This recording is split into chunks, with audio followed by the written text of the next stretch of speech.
भगवते श्री धन्वन्तरी स्तोत्रम्। ॐ नमो भगवते धन्वन्तरये अमृतकलशहस्ताय सर्वामय विनाशनाय त्रैलोक्यनाथाय श्रीमहाविष्णवे नमः। चन्द्रौघकान्तिममृतोरुकरैर्जगन्ति सञ्जीवयन्तममितात्मसुखं परेशम्। ज्ञानं सुधाकलशमेव च सन्दधानम् शीतांशुमण्डलगतं स्मरतात्मसंस्थम्। मूर्ध्नि स्थितादमुत एव सुधां स्रवन्तीं भ्रूमध्यगाच्च तत एव च तानुसंस्थात्। हार्दाच्च नाभिसदनादधरस्थिताच्च ध्यात्वाभिपूरिततनुः दुरितं निहन्यात्। अज्ञानदुःखभयरोगमहाविषाणि योगो यमासु विनिहन्ति सुखं च दद्यात्। उन्मादविभ्रमहरः हरतश्च सान्द्र मानन्दमेव पदमापयति स्म नित्यम्। ध्यात्वैव हस्ततलगं स्वमृतं स्रवन्तम् एवं स यस्य शिरसि स्वकरं निधाय आवर्तयेन्मनुमिमं स च वीतरोगः। पापादपैति मनसा यदि भक्तिनम्रः। ॐ धं धन्वन्तरये नमः। ॐ धं धन्वन्तरये नमः। ॐ धं धन्वन्तरये नमः।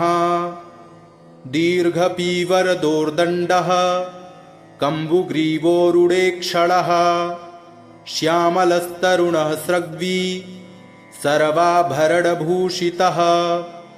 पीतवासामहोरस्कः सुमृष्टमणिकुण्डलः नीलकुञ्चितकेशान्तः सुभगः सिंहविक्रमः। अमृतस्य पूर्णकलशं बिभ्रद्वलयभूषितः स वै भगवतः साक्षात् विष्णोरंशांशसम्भवः। धन्वन्तरिरिति ख्यातः आयुर्वेददृगित्यभाक्। एवं धन्वन्तरिं ध्यायेत् साधकोऽभीष्टसिद्धये। ॐ नमो भगवते धन्वन्तरये अमृतकलशहस्ताय सर्वामय विनाशनाय त्रैलोक्यनाथाय श्रीमहाविष्णवे नमः। धन्वन्तरिङ्गरुचि धन्वन्तरेरितरु धन्वन्तरी भवसुधा। धान्वन्तरावसथमन्वन्तराधिकृत धन्वन्तरौषधनिधे। धन्वन्तरङ्गषुगु धन्वन्तमायिषु वितन्वन्माब्धितनय। सून्वन्ततात्मकृत तन्वन्तरावयव तन्वन्तरार्तिजलधौ। धन्वन्तरिश्च भगवान् स्वयमास देवो। नाम्ना गृणां पुरुरुजां रुज आशुहन्ति। यज्ञे च भागममृता युरवापचार्धा। आयुष्यवेदमनुषास्त्यवतीर्य लोके क्षीरोदमथनोद्भूतं दिव्यगन्धानुलेपिनं। सुधाकलशहस्तं तं वन्दे धन्वन्तरिं हरिं। शरीरे जर्जरीभूते व्याधिग्रस्ते कलेवरे औषधं जाह्नवीतोऽयं वैद्यो नारायणो हरिः। अयं मे हस्तो भगवान् अयं मे भगवत्तरः। अयं मे विश्वभेषजो अयं शिवाभिमर्षणः। अच्युतानन्तगोविन्द विष्णो नारायणामृत। रोगान्मे नाशयाशेषान् आशु धन्वन्तरे हरे। ॐ धं धन्वन्तरये नमः। ॐ धं धन्वन्तरये नमः। ॐ धं धन्वन्तरये नमः। ॐ नमो भगवते धन्वन्तरये अमृतकलशहस्ताय सर्वामयविनाशनाय त्रैलोक्यनाथाय श्रीमहाविष्णवे नमः। ॐ नमो भगवते धन्वन्तरये अमृतकलशहस्ताय सर्वामयविनाशनाय त्रैलोक्यनाथाय श्रीमहाविष्णवे नमः। चन्द्रौघकान्तिममृतोरुकरैर्जगन्ति सञ्जीवयन्तममितात्मसुखं परेशम्। ज्ञानं सुधाकलशमेव च सन्दधानम् शीतांशुमण्डलगतं स्मरतात्मसंस्थम्। मूर्ध्नि स्थितादमुत एव सुधां स्रवन्तीम् भ्रूमध्यगाच्च तत एव च तानुसंस्थात्। हार्दाच्च नाभिसदनादधरस्थिताच्च ध्यात्वाभिपूरिततनुः दुरितं निहन्यात्। अज्ञानदुःखभयरोगमहाविषाणि योगो यमासु विनिहन्ति सुखं च दद्यात्। उन्मादविभ्रमहरः हरतश्च सान्द्र मानन्दमेव पदमापयति स्म नित्यम्। ध्यात्वैव हस्ततलगं स्वमृतं स्रवन्तम् एवं स यस्य शिरसि स्वकरं निधाय आवर्तयेन्मनुमिमं स च वीतरोगः। पापादपैति मनसा यदि भक्तिनम्रः। ॐ धं धन्वन्तरये नमः। ॐ धं धन्वन्तरये नमः। ॐ धं धन्वन्तरये नमः। दीर्घपीवरदोर्दण्डः कम्बुग्रीवोरुडेक्षणः श्यामलस्तरुणः स्रग्वी सर्वाभरणभूषितः। पीतवासामहोरस्कः सुमृष्टमणिकुण्डलः नीलकुञ्चितकेशान्तः सुभगः सिंहविक्रमः। अमृतस्य पूर्णकलशं बिभ्रद्वलयभूषितः स वै भगवतः साक्षात् विष्णोरंशांशसम्भवः। धन्वन्तरिरिति ख्यातः आयुर्वेददृगित्यभाक्। एवं धन्वन्तरिं ध्यायेत् साधकोऽभीष्टसिद्धये। ॐ नमो भगवते धन्वन्तरये अमृतकलशहस्ताय सर्वामयविनाशनाय त्रैलोक्यनाथाय श्रीमहाविष्णवे नमः। धन्वन्तरिङ्गरुचि धन्वन्तरेरितरु धन्वन्तरी भवसुधा। धान्वन्तरावसथमन्वन्तराधिकृत धन्वन्तरौषधनिधे।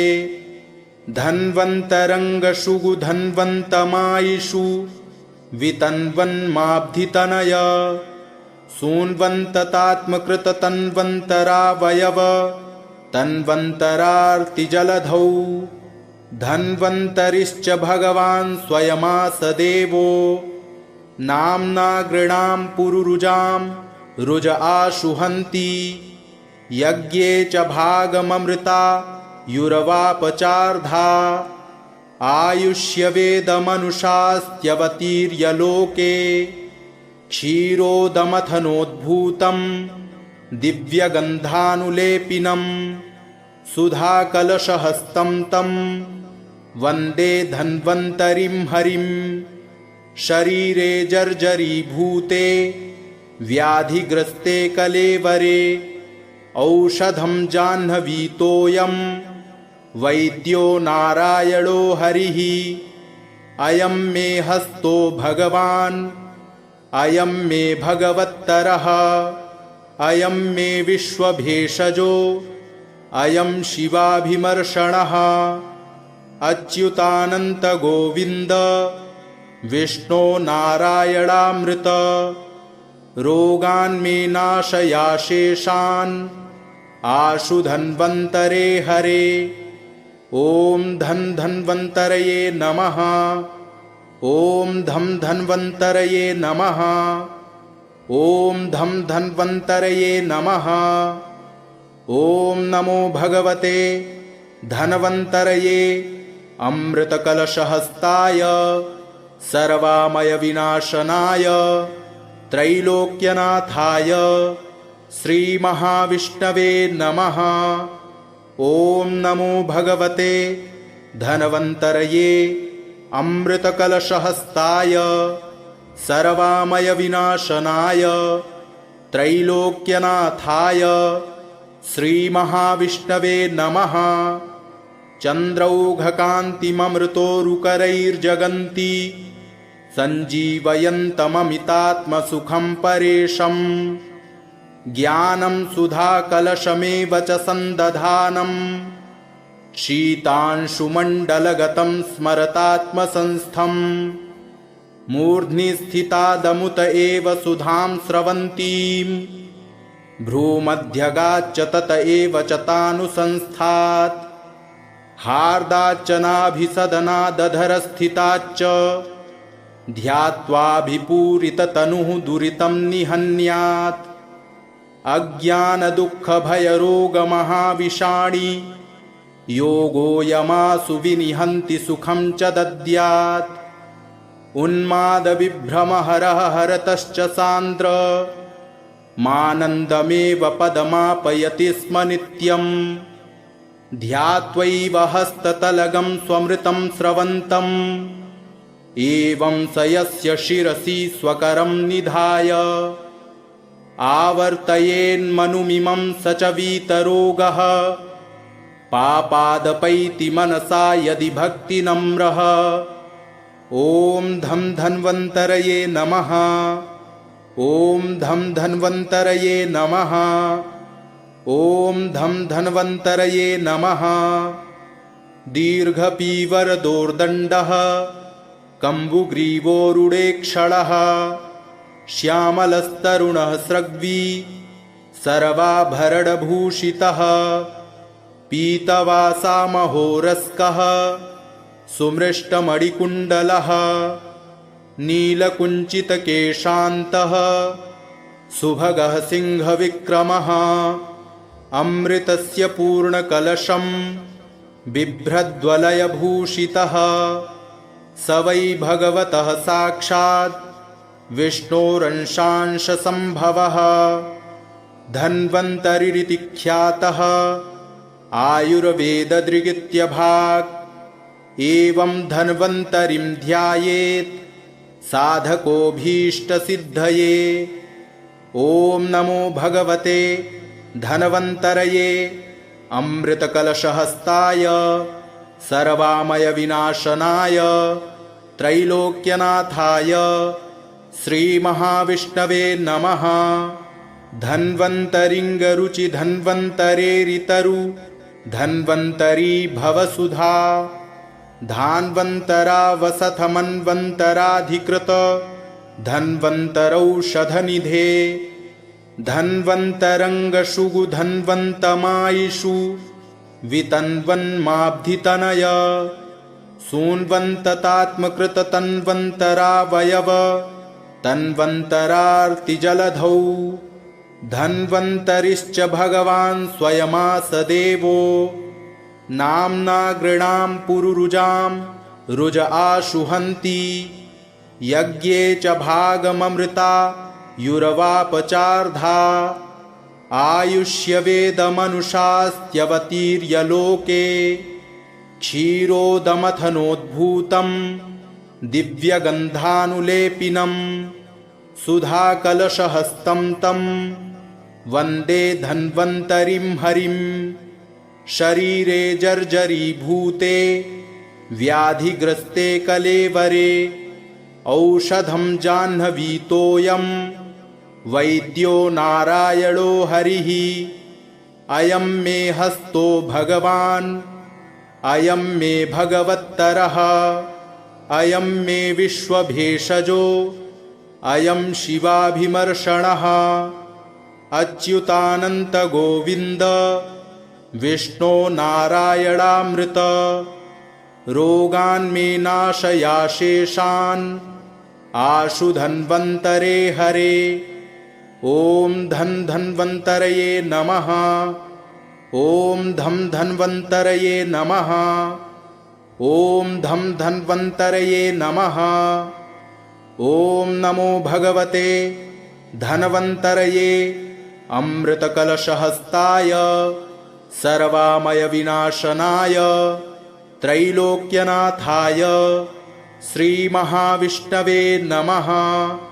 ॐ नमो भगवते धन्वन्तरये अमृतकलशहस्ताय सर्वामयविनाशनाय त्रैलोक्यनाथाय श्रीमहाविष्णवे नमः। चन्द्रौघकान्तिममृतोरुकरैर्जगन्ति सञ्जीवयन्तममितात्मसुखं परेशम्। ज्ञानं सुधाकलशमेव च सन्दधानम् शीतांशुमण्डलगतं स्मरतात्मसंस्थम्। मूर्ध्नि स्थितादमुत एव सुधां स्रवन्तीम् भ्रूमध्यगाच्च तत एव च तानुसंस्थात्। हार्दाच्च नाभिसदनादधरस्थिताच्च ध्यात्वाभिपूरिततनुः दुरितं निहन्यात्। अज्ञानदुःखभयरोगमहाविषाणि योगोऽयमासु विनिहन्ति सुखं च दद्यात्। उन्मादविभ्रमहरः हरतश्च सान्द्र मानन्दमेव पदमापयति स्म नित्यम्। ध्यात्वैव हस्ततलगं स्वमृतं स्रवन्तम् एवं स यस्य शिरसि स्वकरं निधाय आवर्तयेन्मनुमिमं स च वीतरोगः। पापादपैति मनसा यदि भक्तिनम्रः। ॐ धन्वन्तरये नमः। ॐ धन्वन्तरये नमः। ॐ धन्वन्तरये नमः। दीर्घपीवरदोर्दण्डः कम्बुग्रीवोरुडेक्षणः श्यामलस्तरुणः स्रग्वी सर्वाभरणभूषितः। पीतवासामहोरस्कः सुमृष्टमणिकुण्डलः नीलकुञ्चितकेशान्तः सुभगः सिंहविक्रमः। अमृतस्य पूर्णकलशं बिभ्रद्वलयभूषितः स वै भगवतः साक्षात् विष्णोरंशांशसम्भवः। धन्वन्तरिरिति ख्यातः आयुर्वेददृगित्यभाक्। एवं धन्वन्तरिं ध्यायेत् साधकोऽभीष्टसिद्धये। ॐ नमो भगवते धन्वन्तरये अमृतकलशहस्ताय सर्वामयविनाशनाय त्रैलोक्यनाथाय श्रीमहाविष्णवे नमः। धन्वन्तरिङ्गरुचि धन्वन्तरेरितरु धन्वन्तरी भवसुधा। धान्वन्तरावसथमन्वन्तराधिकृत धन्वन्तरौषधनिधे। धन्वन्तरङ्गशुगु धन्वन्तमायिषु वितन्वन्माब्धितनय। सून्वन्ततात्मकृत तन्वन्तरावयव तन्वन्तरार्तिजलधौ। धन्वन्तरिश्च भगवान् स्वयमासदेवो। नाम्ना गृणां पुरुरुजां रुज आशुहन्ति। यज्ञे च भागममृता युरवापचार्धा। आयुष्यवेदमनुषास्त्यवतीर्य लोके क्षीरोदमथनोद्भूतं दिव्यगन्धानुलेपिनं सुधाकलशहस्तं तं वन्दे धन्वन्तरिं हरिं। शरीरे जर्जरीभूते व्याधिग्रस्ते कलेवरे औषधं जाह्नवीतोऽयं वैद्यो नारायणो हरिः। अयं मे हस्तो भगवान् अयं मे भगवत्तरः। अयं मे विश्वभेषजो अयं शिवाभिमर्षणः अच्युतानन्त गोविन्द विष्णो नारायणामृत रोगान्मे नाशयाशेषान् आशु धन्वन्तरे हरे। ॐ धन धन्वन्तरये नमः। ॐ धम धन्वन्तरये नमः। ॐ धम धन्वन्तरये नमः। ॐ नमो भगवते धन्वन्तरये अमृतकलशहस्ताय सर्वामयविनाशनाय त्रैलोक्यनाथाय श्रीमहाविष्णवे नमः। ॐ नमो भगवते धन्वन्तरये अमृतकलशहस्ताय सर्वामयविनाशनाय त्रैलोक्यनाथाय श्रीमहाविष्णवे नमः। चन्द्रौघकान्तिममृतोरुकरैर्जगन्ति सञ्जीवयन्तममितात्मसुखं परेशम् ज्ञानं सुधाकलशमेव च सन्दधानं शीतांशुमण्डलगतं स्मरतात्मसंस्थं मूर्ध्नि स्थितादमुत एव सुधां स्रवन्तीं भ्रूमध्यगाच्च तत एव च तानुसंस्थात् हार्दाच्च नाभिसदनादधरस्थिताच्च ध्यात्वाभिपूरिततनुः दुरितं निहन्यात् अज्ञानदुःखभयरोगमहाविषाणि योगोऽयमासु विनिहन्ति सुखं च दद्यात् उन्मादविभ्रमहरः हरतश्च सान्द्र मानन्दमेव पदमापयति स्म नित्यम् ध्यात्वैव हस्ततलगं स्वमृतं स्रवन्तम् एवं स यस्य शिरसि स्वकरं निधाय आवर्तयेन्मनुमिमं स च वीतरोगः पापादपैति मनसा यदि भक्तिनम्रः। ॐ धम धन्वन्तरये नमः। ॐ धम धन्वन्तरये नमः। ॐ धम धन्वन्तरये नमः। दीर्घपीवरदोर्दण्डः कम्बुग्रीवोरुडेक्षणः श्यामलस्तरुणः स्रग्वी सर्वाभरणभूषितः पीतवासामहोरस्कः सुमृष्टमणिकुण्डलः नीलकुञ्चितकेशान्तः सुभगः सिंहविक्रमः अमृतस्य पूर्णकलशं बिभ्रद्वलयभूषितः स वै भगवतः साक्षात् विष्णोरंशांशसम्भवः धन्वन्तरिरिति ख्यातः आयुर्वेददृगित्यभाक् एवं धन्वन्तरिं ध्यायेत् साधकोऽभीष्टसिद्धये। ॐ नमो भगवते धन्वन्तरये अमृतकलशहस्ताय सर्वामयविनाशनाय त्रैलोक्यनाथाय श्रीमहाविष्णवे नमः। धन्वन्तरिङ्गरुचि धन्वन्तरेरितरु धन्वन्तरी भवसुधा धान्वन्तरावसथमन्वन्तराधिकृत धन्वन्तरौषधनिधे धन्वन्तरङ्गशुगु धन्वन्तमायिषु वितन्वन्माब्धितनय सून्वन्ततात्मकृततन्वन्तरावयव तन्वन्तरार्तिजलधौ धन्वन्तरिश्च भगवान् स्वयमास देवो नाम्ना गृणां पुरुरुजां रुज आशुहन्ति यज्ञे च भागममृता युरवापचार्धा आयुष्यवेदमनुषास्त्यवतीर्य लोके क्षीरोदमथनोद्भूतं दिव्यगन्धानुलेपिनं सुधाकलशहस्तं तं वन्दे धन्वन्तरिं हरिं शरीरे जर्जरीभूते व्याधिग्रस्ते कलेवरे औषधं जाह्नवीतोऽयं वैद्यो नारायणो हरिः अयं मे हस्तो भगवान् अयं मे भगवत्तरः अयं मे विश्वभेषजो अयं शिवाभिमर्षणः अच्युतानन्त गोविन्द विष्णो नारायणामृत रोगान् मे नाशयाशेषान् आशु धन्वन्तरे हरे। ॐ धं धन्वन्तरये नमः।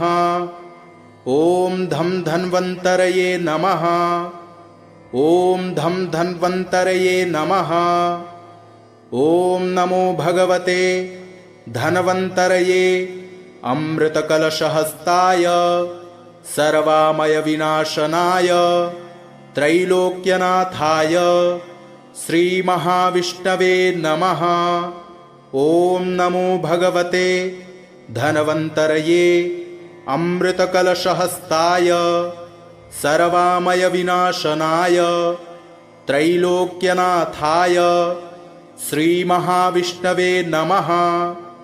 चन्द्रौघकान्तिममृतोरुकरैर्जगन्ति सञ्जीवयन्तममितात्मसुखं परेशम् ज्ञानं सुधाकलशमेव च सन्दधानं शीतांशुमण्डलगतं स्मरतात्मसंस्थं मूर्ध्नि स्थितादमुत एव सुधां स्रवन्तीं भ्रूमध्यगाच्च तत एव च तानुसंस्थात् हार्दाच्च नाभिसदनादधरस्थिताच्च ध्यात्वाभिपूरिततनुः दुरितं निहन्यात् अज्ञानदुःखभयरोगमहाविषाणि योगोऽयमासु विनिहन्ति सुखं च दद्यात् उन्मादविभ्रमहरः हरतश्च सान्द्र मानन्दमेव पदमापयति स्म नित्यम् ध्यात्वैव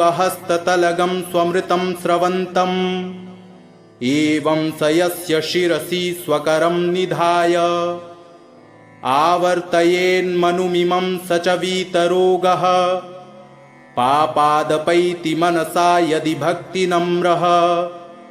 ॐ धं धन्वन्तरये नमः। ॐ धं धन्वन्तरये नमः। ॐ धं धन्वन्तरये नमः। दीर्घपीवरदोर्दण्डः कम्बुग्रीवोरुडेक्षणः श्यामलस्तरुणः स्रग्वी सर्वाभरणभूषितः पीतवासामहोरस्कः सुमृष्टमणिकुण्डलः नीलकुञ्चितकेशान्तः सुभगः सिंहविक्रमः अमृतस्य पूर्णकलशं बिभ्रद्वलयभूषितः स वै भगवतः साक्षात् विष्णोरंशांशसम्भवः धन्वन्तरिरिति ख्यातः आयुर्वेददृगित्यभाक् एवं धन्वन्तरिं ध्यायेत् साधकोऽभीष्टसिद्धये। ॐ नमो भगवते धन्वन्तरये अमृतकलशहस्ताय सर्वामयविनाशनाय त्रैलोक्यनाथाय श्रीमहाविष्णवे नमः। धन्वन्तरिङ्गरुचि धन्वन्तरेरितरु धन्वन्तरी भवसुधा धान्वन्तरावसथमन्वन्तराधिकृत धन्वन्तरौषधनिधे धन्वन्तरङ्गशुगु धन्वन्तमायिषु वितन्वन्माब्धितनय सून्वन्ततात्मकृत तन्वन्तरावयव तन्वन्तरार्तिजलधौ धन्वन्तरिश्च भगवान् स्वयमास देवो नाम्ना गृणां पुरुरुजां रुज आशुहन्ति यज्ञे च भागममृता युरवापचार्धा आयुष्यवेदमनुषास्त्यवतीर्य लोके क्षीरोदमथनोद्भूतं दिव्यगन्धानुलेपिनं सुधाकलशहस्तं तं वन्दे धन्वन्तरिं हरिं शरीरे जर्जरीभूते व्याधिग्रस्ते कलेवरे औषधं जाह्नवीतोऽयं वैद्यो नारायणो हरिः अयं मे हस्तो भगवान् अयं मे भगवत्तरः अयं मे विश्वभेषजो अयं शिवाभिमर्षणः अच्युतानन्त गोविन्द विष्णो नारायणामृत रोगान् मे नाशयाशेषान् आशु धन्वन्तरे हरे ॐ धन्वन्तरये नमः ॐ धन्वन्तरये नमः ॐ धन्वन्तरये नमः ॐ नमो भगवते धन्वन्तरये अमृतकलशहस्ताय सर्वामयविनाशनाय त्रैलोक्यनाथाय श्रीमहाविष्णवे नमः ॐ नमो भगवते धन्वन्तरये अमृतकलशहस्ताय सर्वामयविनाशनाय त्रैलोक्यनाथाय श्रीमहाविष्णवे नमः चन्द्रौघकान्तिममृतोरुकरैर्जगन्ति सञ्जीवयन्तममितात्मसुखं परेशम् ज्ञानं सुधाकलशमेव च सन्दधानं शीतांशुमण्डलगतं स्मरतात्मसंस्थम् मूर्ध्नि स्थितादमुत एव सुधां स्रवन्तीं भ्रूमध्यगाच्च तत एव च तानुसंस्थात् हार्दाच्च नाभिसदनादधरस्थिताच्च ध्यात्वाभिपूरिततनुः दुरितं निहन्यात् अज्ञानदुःखभयरोगमहाविषाणि योगो यमासु विनिहन्ति सुखं च दद्यात् उन्मादविभ्रमहरः हरतश्च सान्द्र मानन्दमेव पदमापयति स्म नित्यम् ध्यात्वैव हस्ततलगं स्वमृतं स्रवन्तम् एवं स यस्य शिरसि स्वकरं निधाय आवर्तयेन्मनुमिमं स च वीतरोगः पापादपैति मनसा यदि भक्तिनम्रः ॐ धन्वन्तरये नमः ॐ धन्वन्तरये नमः ॐ धन्वन्तरये नमः दीर्घपीवरदोर्दण्डः कम्बुग्रीवोरुडेक्षणः श्यामलस्तरुणः स्रग्वी सर्वाभरणभूषितः पीतवासामहोरस्कः सुमृष्टमणिकुण्डलः नीलकुञ्चितकेशान्तः सुभगः सिंहविक्रमः अमृतस्य पूर्णकलशं बिभ्रद्वलयभूषितः स वै भगवतः साक्षात् विष्णोरंशांशसम्भवः धन्वन्तरिरिति ख्यातः आयुर्वेददृगित्यभाक् एवं धन्वन्तरिं ध्यायेत् साधकोऽभीष्टसिद्धये ॐ नमो भगवते धन्वन्तरये अमृतकलशहस्ताय सर्वामयविनाशनाय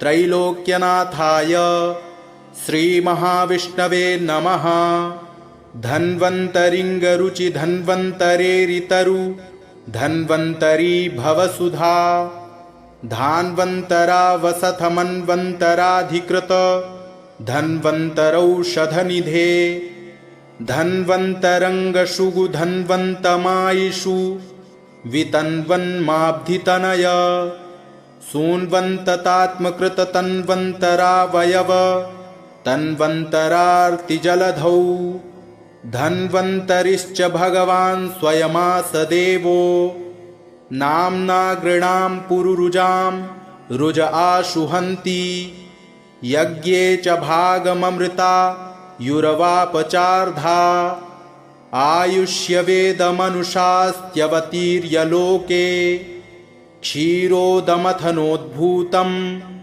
दिव्यगन्धानुलेपिनं सुधाकलशहस्तं तं वन्दे धन्वन्तरिं हरिं। शरीरे जर्जरीभूते व्याधिग्रस्ते कलेवरे औषधं जाह्नवीतोऽयं वैद्यो नारायणो हरिः। अयं मे हस्तो भगवान् अयं मे भगवत्तरः अयं मे विश्वभेषजो अयं शिवाभिमर्षणः। अच्युतानन्त गोविन्द विष्णो नारायणामृत रोगान् मे नाशयाशेषान् आशु धन्वन्तरे हरे। ॐ धन्वन्तरये नमः। ॐ धन्वन्तरये नमः। ॐ धन्वन्तरये नमः। ॐ नमो भगवते धन्वन्तरये अमृतकलशहस्ताय सर्वामयविनाशनाय त्रैलोक्यनाथाय श्रीमहाविष्णवे नमः। ॐ नमो भगवते धन्वन्तरये अमृतकलशहस्ताय सर्वामयविनाशनाय त्रैलोक्यनाथाय श्रीमहाविष्णवे नमः। चन्द्रौघकान्तिममृतोरुकरैर्जगन्ति सञ्जीवयन्तममितात्मसुखं परेशम्। ज्ञानं सुधाकलशमेव च सन्दधानं शीतांशुमण्डलगतं स्मरतात्मसंस्थम्। मूर्ध्नि स्थितादमुत एव सुधां स्रवन्तीं भ्रूमध्यगाच्च तत एव च तानुसंस्थात्। हार्दाच्च नाभिसदनादधरस्थिताच्च ध्यात्वाभिपूरिततनुः दुरितं निहन्यात्। अज्ञानदुःखभयरोगमहाविषाणि योगो यमासु विनिहन्ति सुखं च दद्यात्। उन्मादविभ्रमहरः हरतश्च सान्द्र मानन्दमेव पदमापयति स्म नित्यम्। ध्यात्वैव हस्ततलगं स्वमृतं स्रवन्तम् एवं स यस्य शिरसि स्वकरं निधाय आवर्तयेन्मनुमिमं स च वीतरोगः। पापादपैति मनसा यदि भक्तिनम्रः। ॐ धन्वन्तरये नमः। ॐ धन्वन्तरये नमः। ॐ धन्वन्तरये नमः। दीर्घपीवरदोर्दण्डः कम्बुग्रीवोरुडेक्षणः श्यामलस्तरुणः स्रग्वी सर्वाभरणभूषितः।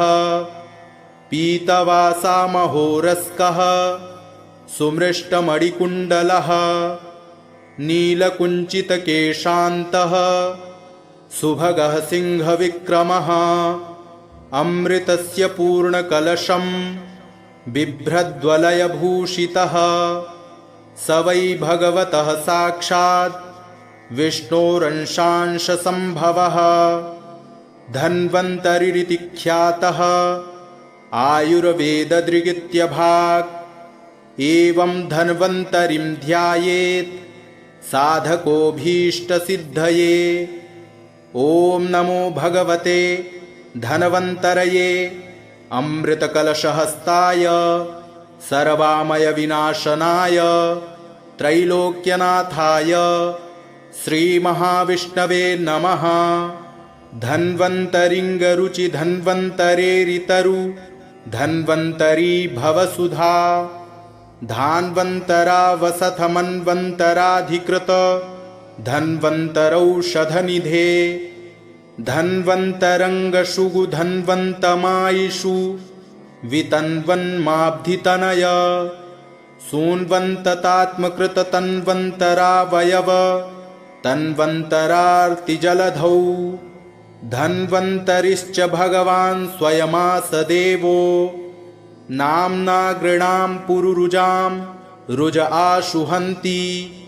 यज्ञे च भागममृता युरवापचार्धा।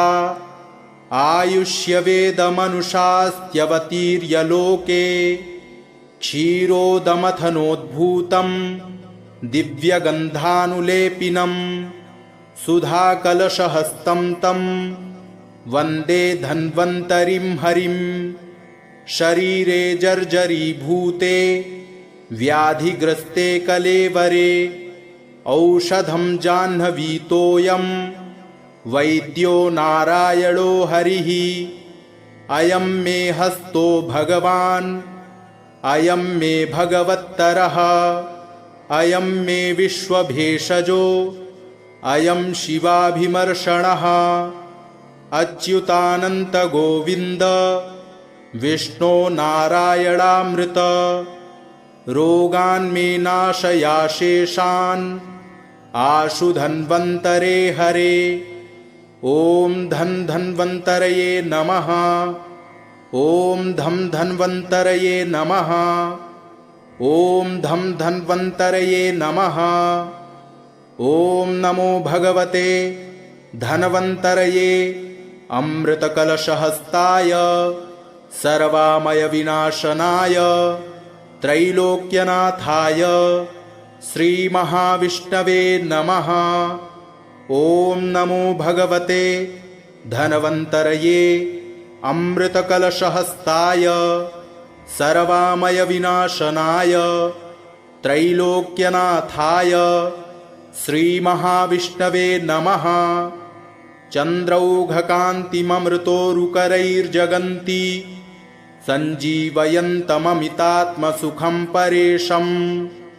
ज्ञानं सुधाकलशमेव च सन्दधानं शीतांशुमण्डलगतं स्मरतात्मसंस्थम्। मूर्ध्नि स्थितादमुत एव सुधां स्रवन्तीं भ्रूमध्यगाच्च तत एव च तानुसंस्थात्। हार्दाच्च नाभिसदनादधरस्थिताच्च ध्यात्वाभिपूरिततनुः दुरितं निहन्यात्। अज्ञानदुःखभयरोगमहाविषाणि योगो यमासु विनिहन्ति सुखं च दद्यात्। उन्मादविभ्रमहरः हरतश्च सान्द्र मानन्दमेव पदमापयति स्म नित्यम्। ध्यात्वैव हस्ततलगं स्वमृतं स्रवन्तम् एवं स यस्य शिरसि स्वकरं निधाय आवर्तयेन्मनुमिमं स च वीतरोगः। पापादपैति मनसा यदि भक्तिनम्रः। ॐ धन्वन्तरये नमः। ॐ धन्वन्तरये नमः। ॐ धन्वन्तरये नमः। दीर्घपीवरदोर्दण्डः कम्बुग्रीवोरुडेक्षणः श्यामलस्तरुणः स्रग्वी सर्वाभरणभूषितः। पीतवासामहोरस्कः सुमृष्टमणिकुण्डलः नीलकुञ्चितकेशान्तः सुभगः सिंहविक्रमः। अमृतस्य पूर्णकलशं बिभ्रद्वलयभूषितः स वै भगवतः साक्षात् विष्णोरंशांशसम्भवः। धन्वन्तरिरिति ख्यातः आयुर्वेददृगित्यभाक्। एवं धन्वन्तरिं ध्यायेत् साधकोऽभीष्टसिद्धये। ॐ नमो भगवते धन्वन्तरये अमृतकलशहस्ताय सर्वामयविनाशनाय त्रैलोक्यनाथाय श्रीमहाविष्णवे नमः।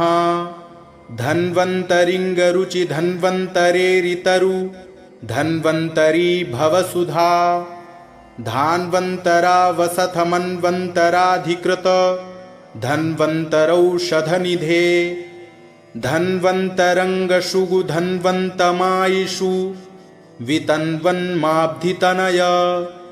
सून्वन्ततात्मकृत तन्वन्तरावयव तन्वन्तरार्तिजलधौ। धन्वन्तरिश्च भगवान् स्वयमास देवो नाम्ना गृणां पुरुरुजां रुज आशुहन्ति यज्ञे च भागममृता युरवापचार्धा आयुष्यवेदमनुषास्त्यवतीर्य लोके क्षीरोदमथनोद्भूतं दिव्यगन्धानुलेपिनं सुधाकलशहस्तं तं वन्दे धन्वन्तरिं हरिं शरीरे जर्जरीभूते व्याधिग्रस्ते कलेवरे औषधं जाह्नवीतोऽयं वैद्यो नारायणो हरिः अयं मे हस्तो भगवान् अयं मे भगवत्तरः अयं मे विश्वभेषजो अयं शिवाभिमर्षणः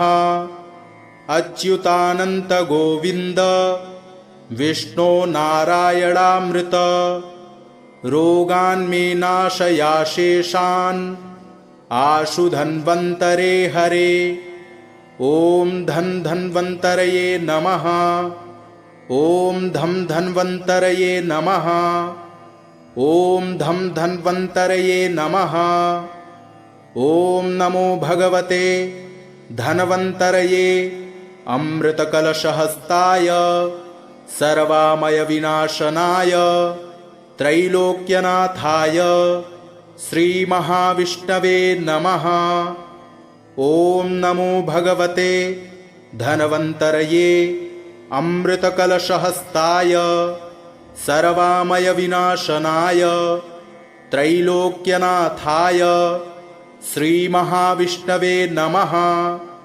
चन्द्रौघकान्तिममृतोरुकरैर्जगन्ति सञ्जीवयन्तममितात्मसुखं परेशं ज्ञानं सुधाकलशमेव च सन्दधानं शीतांशुमण्डलगतं स्मरतात्मसंस्थं मूर्ध्नि स्थितादमुत एव सुधां स्रवन्तीं भ्रूमध्यगाच्च तत एव च तानुसंस्थात् हार्दाच्च नाभिसदनादधरस्थिताच्च ध्यात्वाभिपूरिततनुः दुरितं निहन्यात् अज्ञानदुःखभयरोगमहाविषाणि योगोऽयमासु विनिहन्ति सुखं च दद्यात् उन्मादविभ्रमहरः हरतश्च सान्द्र मानन्दमेव पदमापयति स्म नित्यं ध्यात्वैव हस्ततलगं स्वमृतं स्रवन्तम् एवं स यस्य शिरसि स्वकरं निधाय आवर्तयेन्मनुमिमं स च वीतरोगः पापादपैति मनसा यदि भक्तिनम्रः ॐ धन्वन्तरये नमः ॐ धन्वन्तरये नमः ॐ धन्वन्तरये नमः दीर्घपीवरदोर्दण्डः कम्बुग्रीवोरुडेक्षणः श्यामलस्तरुणः स्रग्वी सर्वाभरणभूषितः पीतवासामहोरस्कः सुमृष्टमणिकुण्डलः नीलकुञ्चितकेशान्तः सुभगः सिंहविक्रमः अमृतस्य पूर्णकलशं बिभ्रद्वलयभूषितः स वै भगवतः साक्षात् विष्णोरंशांशसम्भवः धन्वन्तरिरिति ख्यातः आयुर्वेददृगित्यभाक् एवं धन्वन्तरिं ध्यायेत् साधकोऽभीष्टसिद्धये ॐ नमो भगवते धन्वन्तरये अमृतकलशहस्ताय सर्वामयविनाशनाय त्रैलोक्यनाथाय श्रीमहाविष्णवे नमः धन्वन्तरिङ्गरुचि धन्वन्तरेरितरु धन्वन्तरी भवसुधा धान्वन्तरावसथमन्वन्तराधिकृत धन्वन्तरौषधनिधे धन्वन्तरङ्गशुगु धन्वन्तमायिषु वितन्वन्माब्धितनय सून्वन्ततात्मकृत तन्वन्तरावयव तन्वन्तरार्तिजलधौ धन्वन्तरिश्च भगवान् स्वयमास देवो नाम्ना गृणां पुरुरुजां रुज आशुहन्ति यज्ञे च भागममृता युरवापचार्धा आयुष्यवेदमनुषास्त्यवतीर्य लोके क्षीरोदमथनोद्भूतं दिव्यगन्धानुलेपिनं सुधाकलशहस्तं तं वन्दे धन्वन्तरिं हरिं शरीरे जर्जरीभूते व्याधिग्रस्ते कलेवरे औषधं जाह्नवीतोऽयं वैद्यो नारायणो हरिः अयं मे हस्तो भगवान् अयं मे भगवत्तरः अयं मे विश्वभेषजो अयं शिवाभिमर्षणः अच्युतानन्त गोविन्द विष्णो नारायणामृत रोगान् मे नाशयाशेषान् आशु धन्वन्तरे हरे ॐ धन्वन्तरये नमः ॐ धन्वन्तरये नमः ॐ धन्वन्तरये नमः ॐ नमो भगवते धन्वन्तरये अमृतकलशहस्ताय सर्वामयविनाशनाय त्रैलोक्यनाथाय श्रीमहाविष्णवे नमः ॐ नमो भगवते धन्वन्तरये अमृतकलशहस्ताय सर्वामयविनाशनाय त्रैलोक्यनाथाय श्रीमहाविष्णवे नमः चन्द्रौघकान्तिममृतोरुकरैर्जगन्ति सञ्जीवयन्तममितात्मसुखं परेशम् ज्ञानं सुधाकलशमेव च सन्दधानं शीतांशुमण्डलगतं स्मरतात्मसंस्थम् मूर्ध्नि स्थितादमुत एव सुधां स्रवन्तीं भ्रूमध्यगाच्च तत एव च तानुसंस्थात् हार्दाच्च नाभिसदनादधरस्थिताच्च ध्यात्वाभिपूरिततनुः दुरितं निहन्यात् अज्ञानदुःखभयरोगमहाविषाणि योगो यमासु विनिहन्ति सुखं च दद्यात् उन्मादविभ्रमहरः हरतश्च सान्द्र मानन्दमेव पदमापयति स्म नित्यं ध्यात्वैव हस्ततलगं स्वमृतं स्रवन्तम् एवं स यस्य शिरसि स्वकरं निधाय आवर्तयेन्मनुमिमं स च वीतरोगः पापादपैति मनसा यदि भक्तिनम्रः ॐ धन्वन्तरये नमः ॐ धन्वन्तरये नमः ॐ धन्वन्तरये नमः दीर्घपीवरदोर्दण्डः कम्बुग्रीवोरुडेक्षणः श्यामलस्तरुणः स्रग्वी सर्वाभरणभूषितः पीतवासामहोरस्कः सुमृष्टमणिकुण्डलः नीलकुञ्चितकेशान्तः सुभगः सिंहविक्रमः अमृतस्य पूर्णकलशं बिभ्रद्वलयभूषितः स वै भगवतः साक्षात् विष्णोरंशांशसम्भवः धन्वन्तरिरिति ख्यातः आयुर्वेददृगित्यभाक् एवं धन्वन्तरिं ध्यायेत् साधकोऽभीष्टसिद्धये ॐ नमो भगवते धन्वन्तरये अमृतकलशहस्ताय सर्वामयविनाशनाय त्रैलोक्यनाथाय श्रीमहाविष्णवे नमः धन्वन्तरिङ्गरुचि धन्वन्तरेरितरु धन्वन्तरी भवसुधा धान्वन्तरावसथमन्वन्तराधिकृत धन्वन्तरौषधनिधे धन्वन्तरङ्गशुगु धन्वन्तमायिषु वितन्वन्माब्धितनय सून्वन्ततात्मकृततन्वन्तरावयव तन्वन्तरार्तिजलधौ धन्वन्तरिश्च भगवान् स्वयमास देवो नाम्ना गृणां पुरुरुजां रुज आशुहन्ति यज्ञे च भागममृता युरवापचार्धा आयुष्यवेदमनुषास्त्यवतीर्य लोके क्षीरोदमथनोद्भूतं दिव्यगन्धानुलेपिनं सुधाकलशहस्तं तं वन्दे धन्वन्तरिं हरिं शरीरे जर्जरीभूते व्याधिग्रस्ते कलेवरे औषधं जाह्नवीतोऽयं वैद्यो नारायणो हरिः अयं मे हस्तो भगवान् अयं मे भगवत्तरः अयं मे विश्वभेषजो अयं शिवाभिमर्षणः अच्युतानन्तगोविन्द विष्णो नारायणामृत रोगान्मे नाशयाशेषान् आशु धन्वन्तरे हरे ॐ धन्वन्तरये नमः ॐ धन्वन्तरये नमः ॐ धन्वन्तरये नमः ॐ नमो भगवते धन्वन्तरये अमृतकलशहस्ताय